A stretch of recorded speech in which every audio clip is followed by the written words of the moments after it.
La plupart des jardiniers passent des années à courir après la lumière du soleil, à déplacer des pots, à tailler des arbres, à se battre pour chaque parcelle de terrain ensoleillé. Mais que se passerait-il si c'était la mauvaise stratégie? Certaines cultures prospèrent discrètement, surpassant même les plantes de plein soleil, dans les coins les plus ombragés des jardins ordinaires, et la plupart des jardiniers passent devant sans les remarquer chaque jour.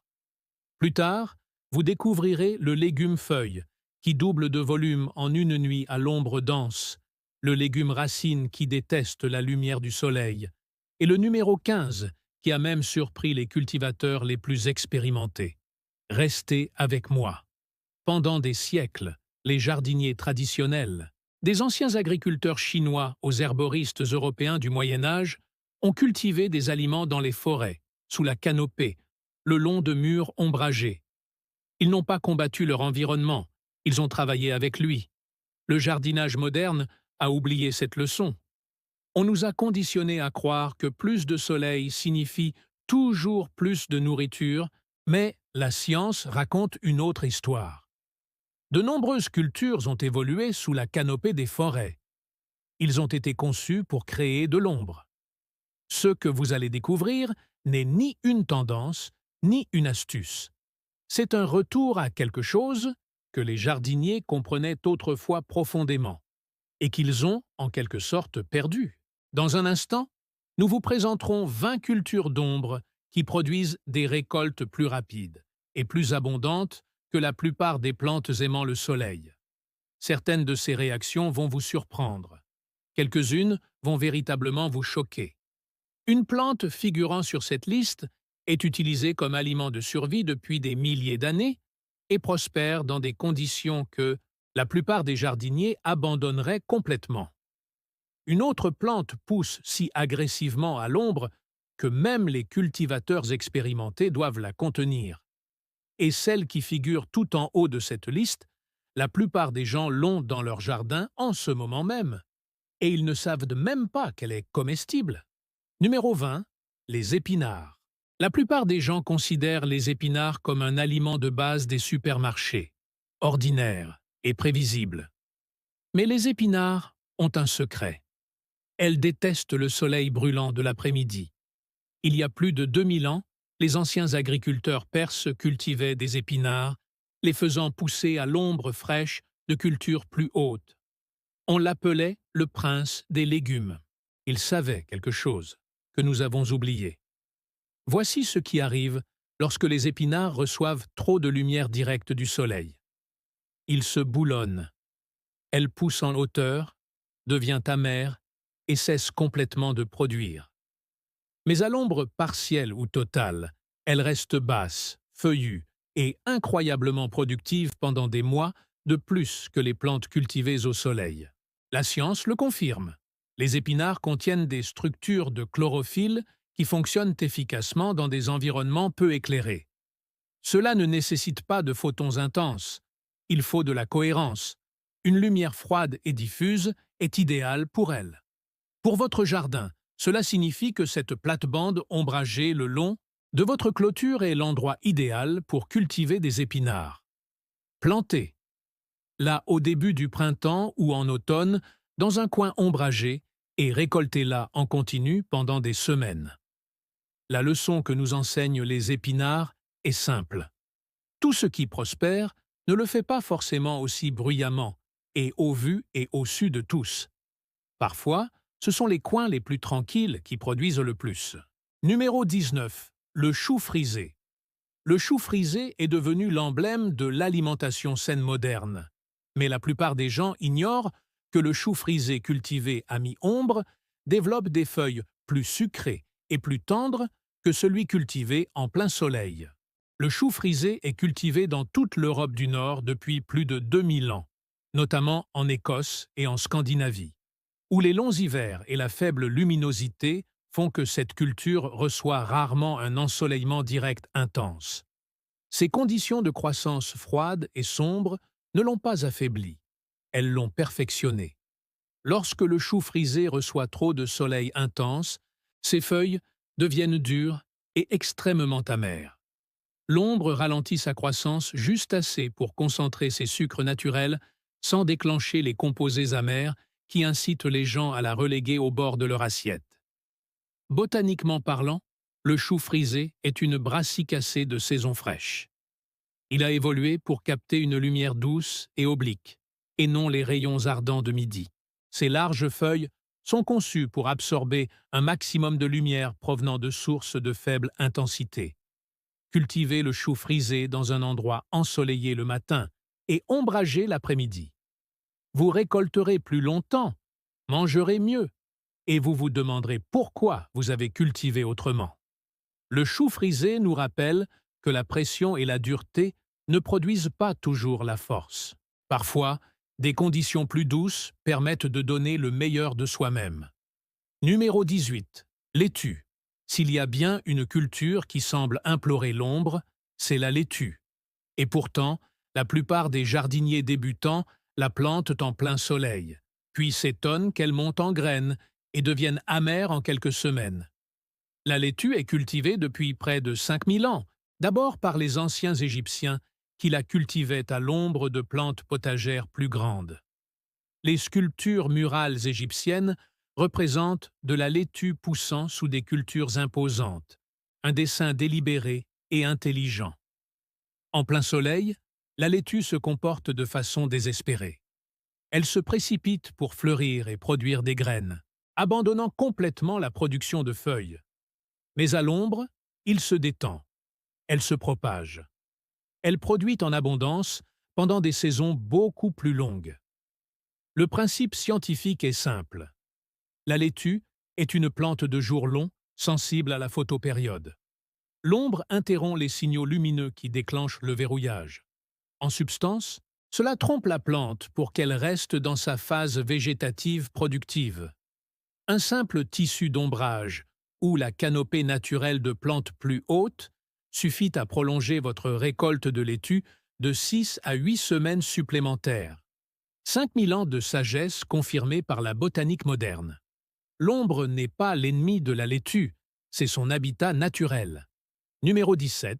La blette suisse. La bête à carde a un aspect spectaculaire. Feuilles vert foncé, tiges rouges et jaunes éclatantes. On dirait une plante faite pour être sous les projecteurs, mais c'est en réalité l'un des légumes les plus tolérants à l'ombre que l'on puisse cultiver. Les agriculteurs méditerranéens cultivent la bête à carde depuis des siècles, à l'ombre tachetée des oliveraies et des rangs de vignes. Ce n'était jamais une culture de plein soleil, c'était toujours une culture associée, poussant productivement dans les espaces intermédiaires. En situation de mi-ombre, la bête à carde maintient une production de feuilles régulière et constante sans la dépense énergétique liée à la montaison. Ces larges feuilles agissent comme des panneaux solaires naturels, capturant chaque photon disponible dans des conditions de faible luminosité. Des recherches montrent que la bête à carde peut produire des récoltes viables, avec seulement 3 à 4 heures de lumière indirecte par jour. Une adaptation remarquable qui la rend idéale pour les jardins urbains et les cours arrière ombragées. Plantez la bête à carde le long du côté nord des plantes plus hautes, à la lumière tamisée sous un arbre, ou dans cette bande ombragée difficile à côté de votre maison. Elle récompensera généreusement votre patience. La bête à carde recèle un enseignement profond. Elle prospère non pas en exigeant les meilleures conditions, mais en tirant le meilleur parti de tout ce qu'elle reçoit. Numéro 16. Roquette. La roquette est audacieuse, poivrée et, étonnamment, elle pousse très vite. En plein soleil, sa croissance est presque trop rapide. Elle monte en graines en quelques semaines et devient insupportablement amère. À l'ombre, elle se transforme en quelque chose d'exceptionnel. Les anciens Romains appréciaient la roquette à la fois comme aliment et comme médicament. Ils la cultivaient dans des jardins de cour, partiellement ombragés par des murs de pierre, non par accident, mais intentionnellement. Les textes agricoles romains recommandaient spécifiquement l'ombrage pour prolonger la saison de récolte de la roquette. L'intensité du soleil direct déclenche les mécanismes de défense de la roquette. Elle produit des glucosinolates en grande quantité, ses composés amers, qui la rendent désagréable en réaction au stress. L'ombre élimine ce stress. Le résultat est une feuille plus équilibrée, nuancée et véritablement délicieuse. Scientifiquement parlant, la montée en graines rapide de la roquette en plein soleil est une réponse de survie.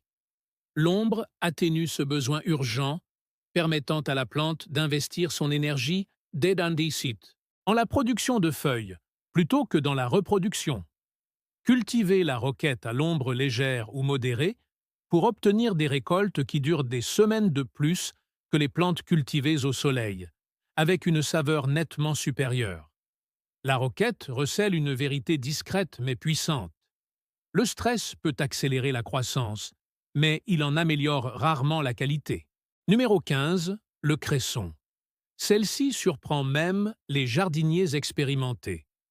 Le cresson ne se contente pas de tolérer l'ombre, il la recherche activement. À l'état sauvage, il pousse le long des berges ombragées, des cours d'eau et sous les arbres surplombants, des endroits où la lumière directe du soleil atteint à peine la surface de l'eau. Utilisé à des fins médicinales depuis plus de 2000 ans, le cresson était prescrit par Hippocrate, médecin grec de l'Antiquité, largement considéré comme le père de la médecine. Son hôpital sur l'île de Kos fut délibérément construit près d'un cours d'eau afin d'assurer un approvisionnement constant en cresson frais pour ses patients. En plein soleil, le cresson devient stressé, s'étiole et devient sujet aux maladies. À l'ombre, avec une humidité constante, elle se propage rapidement et produit en continu, ce qui en fait l'une des cultures d'ombre à croissance la plus rapide de toute cette liste. Elle est exceptionnellement riche en vitamines K, C et A. Gramme pour gramme, c'est l'une des plantes les plus riches en nutriments au monde. Vous n'avez pas besoin de flux. Un récipient ombragé avec un terreau constamment humide donne des résultats remarquables. Hippocrate a bâti sa pratique de guérison autour de cette plante. Peut-être que votre jardin devrait aussi lui faire une place. Numéro 14, à l'état neuf. Si vous avez un coin ombragé dans votre jardin où rien ne pousse, plantez de la menthe, puis reculez, car la menthe à l'ombre ne se contente pas de pousser, elle envahit tout. On a retrouvé de la monnaie dans des tombes égyptiennes datant de plus de 3000 ans. Les Grecs et les Romains de l'Antiquité l'utilisaient pour parfumer leurs salles de banquet, assaisonner leurs aliments et purifier leur eau. Elle poussait en abondance dans les cours ombragés des maisons méditerranéennes, non pas malgré l'ombre, mais grâce à elle. En plein soleil, la menthe nécessite un arrosage constant et souffre malgré tout de la chaleur. À l'ombre partielle ou totale. Son système racinaire tentaculaire, appelé rhizome, se développe de façon spectaculaire. Elle comble les vides, couvre le sol et produit des feuilles récoltables en continu. Les composés chimiques qui donnent à la menthe son parfum et sa saveur distinctifs, principalement le menthol et la menthone, se concentrent en fait plus intensément dans les plantes cultivées à l'ombre. Un moindre stress solaire signifie que la plante investit davantage dans ses huiles aromatiques.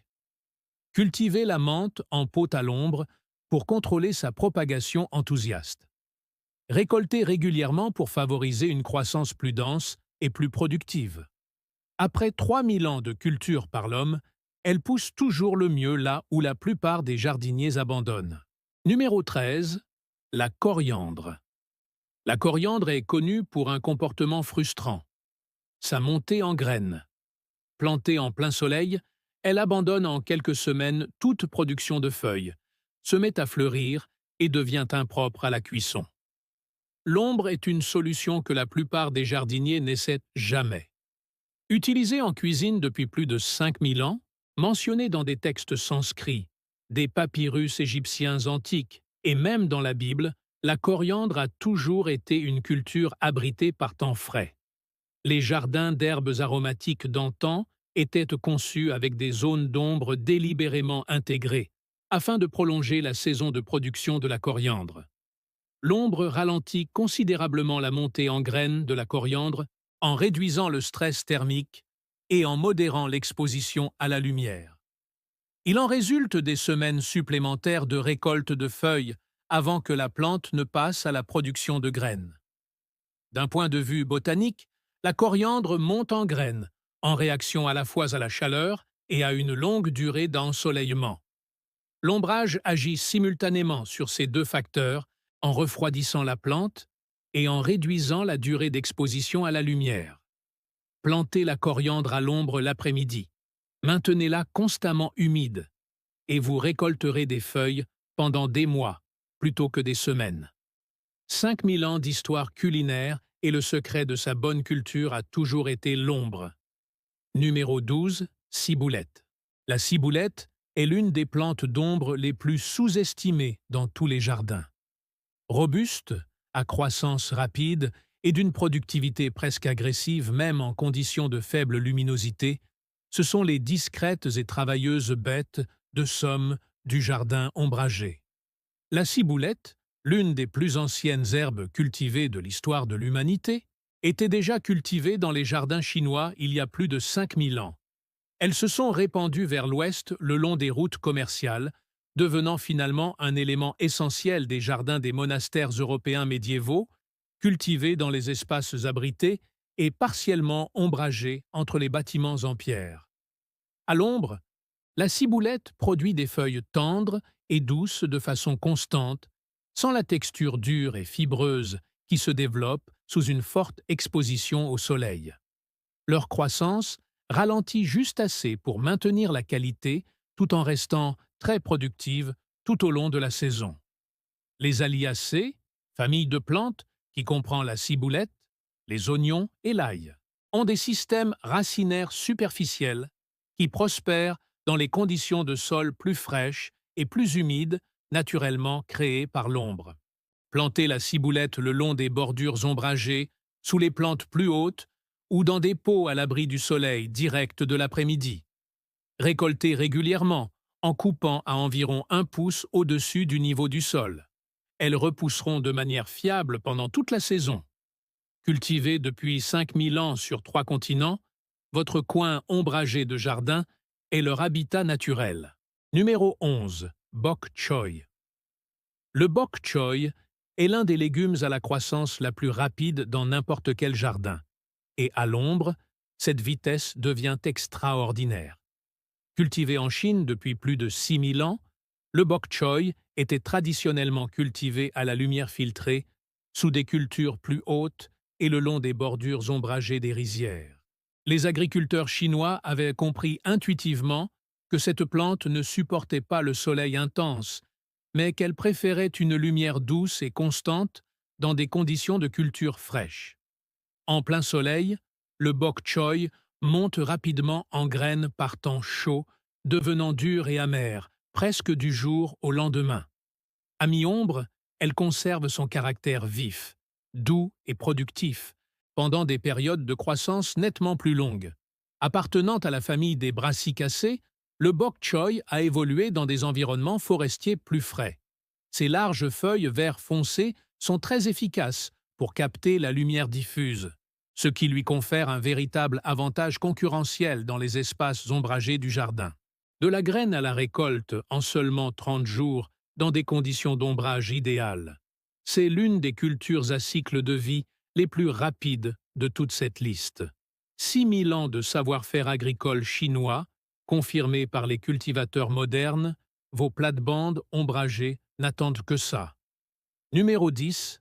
Le persil. Le persil est si commun qu'il est devenu presque invisible au jardin. Mais cette herbe familière possède une tolérance à l'ombre que la plupart des jardiniers négligent complètement. Utilisé à des fins médicinales et culinaires depuis plus de 2000 ans, le persil était une plante sacrée dans la Grèce antique. Si vénérée qu'elle servait à couronner les vainqueurs des jeux isthmiques avant même de devenir une garniture. Dans les jardins grecs, on la cultivait dans des parcelles partiellement ombragées, privilégiant la longévité des récoltes à la rapidité de croissance. En plein soleil, le persil achève rapidement son cycle de vie, passant à la production de graines dès sa 2e année et perdant ainsi sa valeur culinaire. À mi-ombre, sa croissance ralentit sensiblement, produisant des feuilles plus foncées et plus savoureuses sur une période de récolte considérablement prolongée. Le système racinaire pivotant du persil prospère dans le sol plus frais et plus constamment humide que l'ombre offre naturellement. Moins d'évaporation, moins de stress thermique, productivité accrue. Plantez la ciboulette au soleil du matin pour la mettre à l'ombre l'après-midi, ou sous un couvert de plantes de jardin plus hautes. Vous récolterez les mêmes plantes pendant une période bien plus longue que vous ne l'auriez jamais imaginé. Les anciens Grecs couronnaient leurs champions avec cette plante. Votre jardin ombragé pourrait enfin vous révéler pourquoi. Numéro 9. L'oseille. La plupart des jardiniers n'ont jamais cultivé d'oseille. C'est une occasion manquée importante, notamment pour ceux qui ont des jardins ombragés. L'oseille est récoltée depuis des milliers d'années en lisière de forêts sauvages et sur les berges ombragées des rivières à travers l'Europe et l'Asie. Les cuisiniers européens du Moyen Âge l'utilisaient abondamment. Sa saveur vive et citronnée était l'un des principaux agents acidifiants utilisés en cuisine avant que les agrumes ne soient largement disponibles. Elle poussait naturellement à mi-ombre en bordure des bois, et c'est précisément là qu'elle se développe le mieux aujourd'hui. En plein soleil, l'oseille devient grossière et extrêmement acide. À l'ombre, elle produit en continu des feuilles tendres et délicieusement parfumées, faisant partie des plantes vivaces productives que l'on peut installer dans un espace ombragé du jardin. Une fois implantée, elle ne nécessite quasiment aucun entretien, repoussant année après année à partir du même système racinaire. Plantez-la une fois dans un coin ombragé et récoltez-la pendant des années. Les cuisiniers du Moyen Âge ont élaboré leurs recettes autour de cette plante. Votre coin ombragé de jardin pourrait faire de même. Numéro 8. Aîné de la terre. Celui-ci va vraiment vous surprendre, surtout si vous l'avez combattu comme une mauvaise herbe. L'égopode podagraire est consommé comme aliment en Europe et en Asie depuis plus de 2000 ans. On pense que les légions romaines l'ont transporté à travers l'Europe spécifiquement comme source de nourriture portable, en le plantant le long de leur route de conquête. Elle prospère à l'ombre dense des haies, en lisière de bois, et probablement dans les coins les plus ombragés de votre jardin en ce moment même. Les jeunes feuilles d'égopode ont une saveur douce et agréable, semblable à celle du persil. On peut les consommer crus en salade ou cuits comme des épinards. Cette plante apparaît tôt au printemps et fait partie des toutes premières plantes vertes comestibles disponibles chaque année. Elle se propage de manière agressive grâce à ses rhizomes souterrains, prospérant dans des conditions où presque rien d'autre ne pousse. Ombre dense, sol pauvre, conditions arides, l'égopode podagraire n'y prête aucune attention. Cela produit quoi qu'il arrive. Au lieu de la combattre, récoltez-la. La plante que les soldats romains transportaient à travers un continent pour nourrir leurs armées pousse très probablement déjà dans votre jardin. Parfois, ce contre quoi nous luttons le plus est précisément ce dont nous avons le plus besoin. Numéro 7. Mizuna.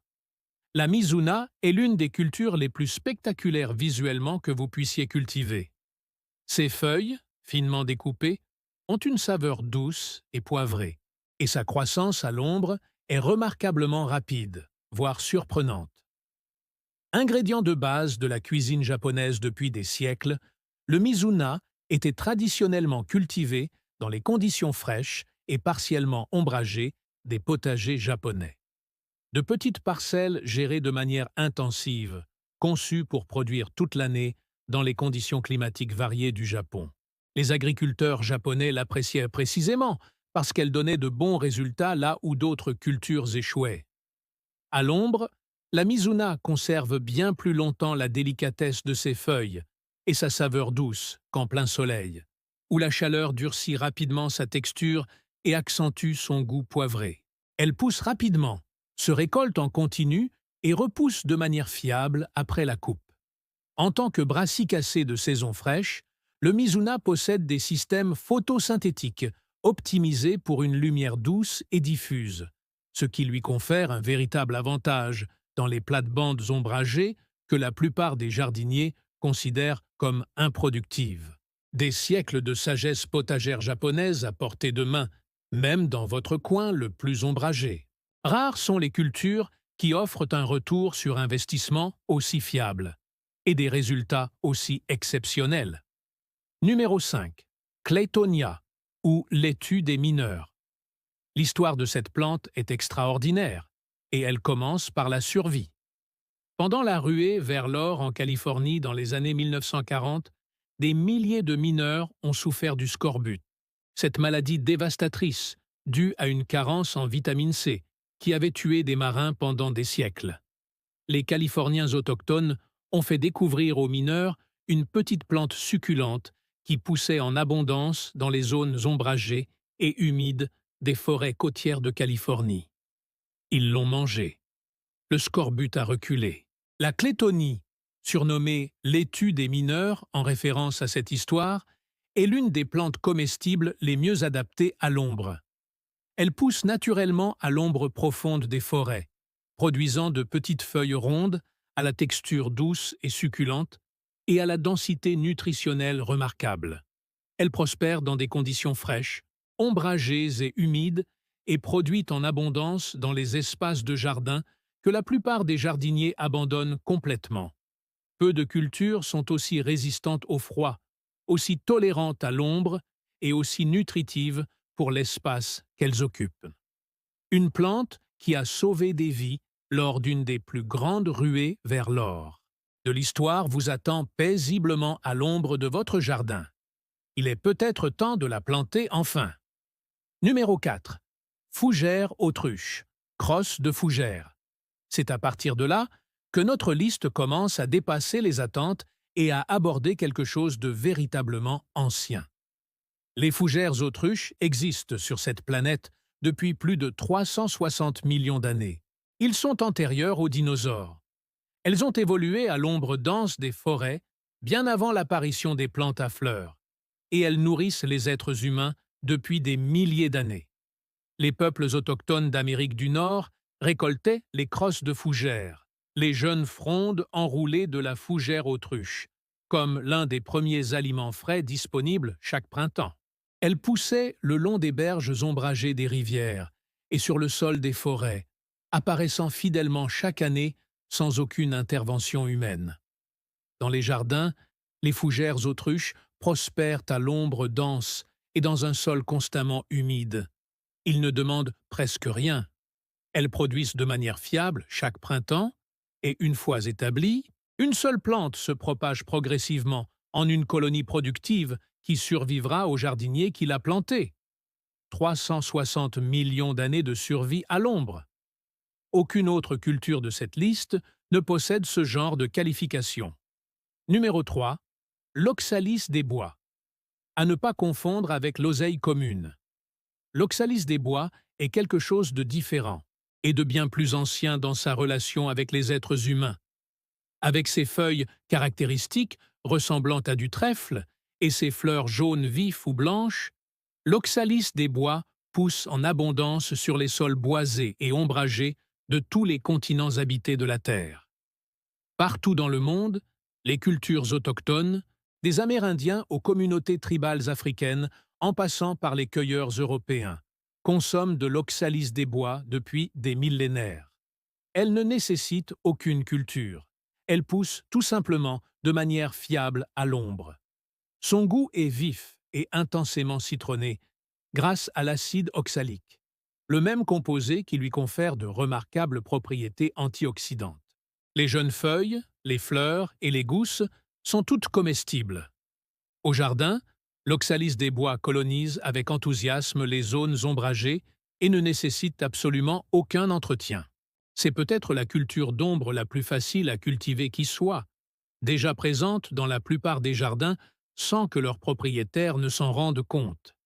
Sur tous les continents habités, toutes les cultures humaines ayant accès aux forêts, toutes ont découvert cette plante et en ont compris la valeur.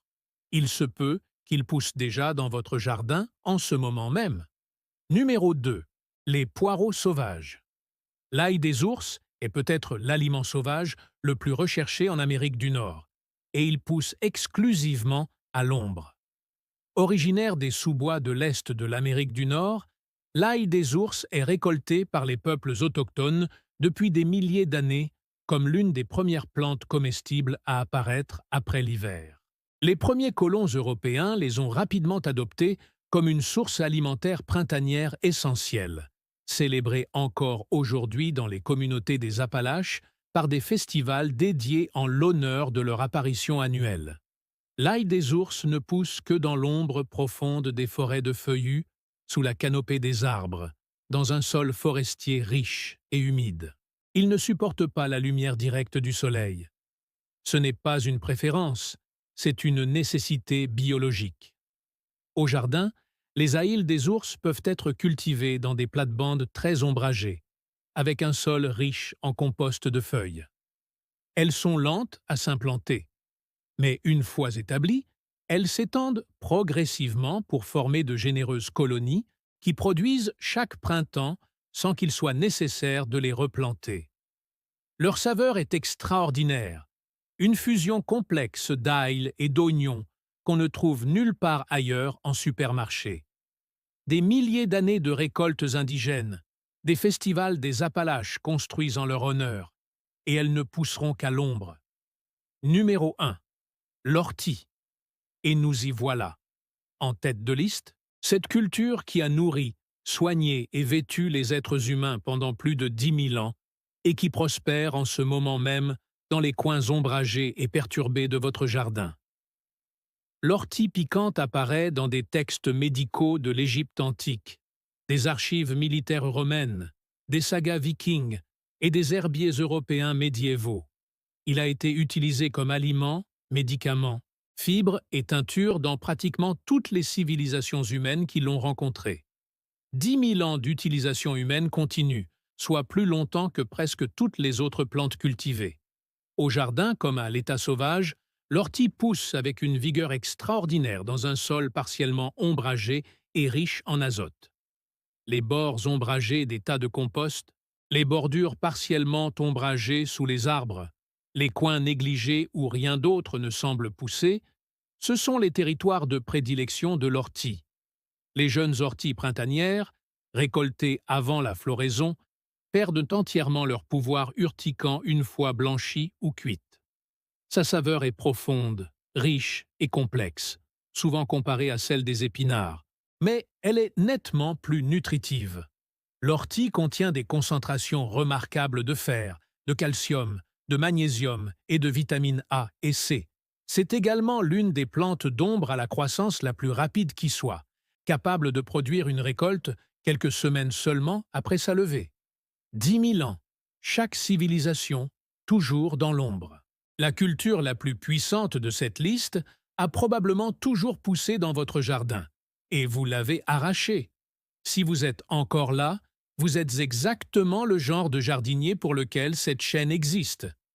Quelqu'un qui ne veut pas seulement cultiver des aliments, mais qui veut comprendre pourquoi ils poussent et ce que l'humanité en sait depuis des milliers d'années. Si cela vous parle, prenez un instant pour aimer cette vidéo et vous abonner. Chaque semaine, nous découvrons des connaissances précieuses que la plupart des jardiniers modernes ignorent. Maintenant, puisque la section suivante remet en question tout ce que vous pensiez savoir sur les raisons pour lesquelles ces cultures sont plus performantes à l'ombre, voici ce qui rend tout ce que vous venez d'apprendre encore plus remarquable. Ces 20 cultures ne se sont pas adaptées à l'ombre au fil du temps. Ils n'ont pas appris à contre-cœur à survivre dans la pénombre. Ils y ont évolué et prospéré bien avant que les êtres humains n'y plantent une seule graine. Pendant des milliers d'années, nos ancêtres l'ont compris intuitivement. Ils ont conçu des jardins à plusieurs niveaux, culture haute, culture moyenne et culture d'ombre en dessous. Le tout fonctionnant ensemble dans un système plus productif, plus résilient et plus durable que tout ce qu'une simple rangée de légumes en plein soleil pourrait jamais réaliser. Puis, quelque chose a changé. L'agriculture moderne a tout rasé. Monoculture, champs ouverts, exposition maximale au soleil. Nous avons troqué des milliers d'années de sagesse ancestrale contre l'efficacité industrielle. Et les jardiniers amateurs ont tranquillement suivi ce même modèle sans jamais le remettre en question. Mais voici ce que personne ne vous dit. Le jardin le plus productif de l'histoire n'était pas un champ, mais une forêt. Et votre jardin a déjà tout ce qu'il faut pour en devenir une. Il y a une leçon plus profonde qui se dégage de tout ce que nous avons exploré aujourd'hui. Nous vivons dans un monde qui célèbre les projecteurs, le plein soleil, l'exposition maximale, la visibilité constante. On nous dit que la croissance a besoin de lumière, que la productivité exige des conditions parfaites, que tout ce qui vit dans l'ombre est d'une manière ou d'une autre en retard. Mais la nature a toujours su le contraire. Certaines des choses les plus anciennes, les plus résistantes et les plus nourricières de cette terre poussaient tranquillement à l'ombre, en marge, dans les recoins négligés que personne ne pensait à cultiver. Orties, ail des ours, crosses de fougères, oxalis des bois. 10 000 ans à nourrir l'humanité, non pas grâce à des champs bien entretenus et ensoleillés, mais grâce aux lisières tranquilles et ombragées que la plupart des gens n'ont jamais pensé à regarder. Peut-être que la croissance la plus importante dans votre jardin et dans votre vie attendait à l'ombre depuis tout ce temps. Voici la vérité qui change tout. Votre jardin n'est pas limité par son ombre, il est défini par elle. Chaque coin ombragé, chaque mur exposé au nord, chaque parcelle de terre sous un arbre devant laquelle vous êtes passé en pensant qu'elle était inutilisable, chacun d'eux représente une opportunité de croissance que la plupart des jardiniers ne reconnaîtront ni n'exploiteront jamais. Les cultures qui y prospèrent ne sont pas de simples alternatives aux plantes aimant le soleil. Dans bien des cas, elles sont plus anciennes, plus nutritives, plus résistantes et plus importantes historiquement que tout ce qui pousse dans votre parterre le plus ensoleillé. Vous n'avez pas besoin d'un jardin parfait. Vous avez besoin de voir différemment le jardin que vous avez déjà. L'ombre n'a jamais été le problème. L'opportunité a toujours été là. Maintenant, je veux avoir de vos nouvelles. Quelle culture de cette liste vous a le plus surpris? Est-ce l'ortie qui a nourri les civilisations pendant 10 000 ans? Les rampes qui ne poussent qu'à l'ombre dense? Ou peut-être quelque chose qui figure plus haut sur la liste et que vous prévoyez déjà de planter? Faites-le moi savoir dans les commentaires. Je les ai tous lus. Et si des vidéos comme celle-ci vous intéressent, abonnez-vous car chaque semaine, nous dévoilons des conseils de jardinage que la plupart des jardiniers modernes ignorent.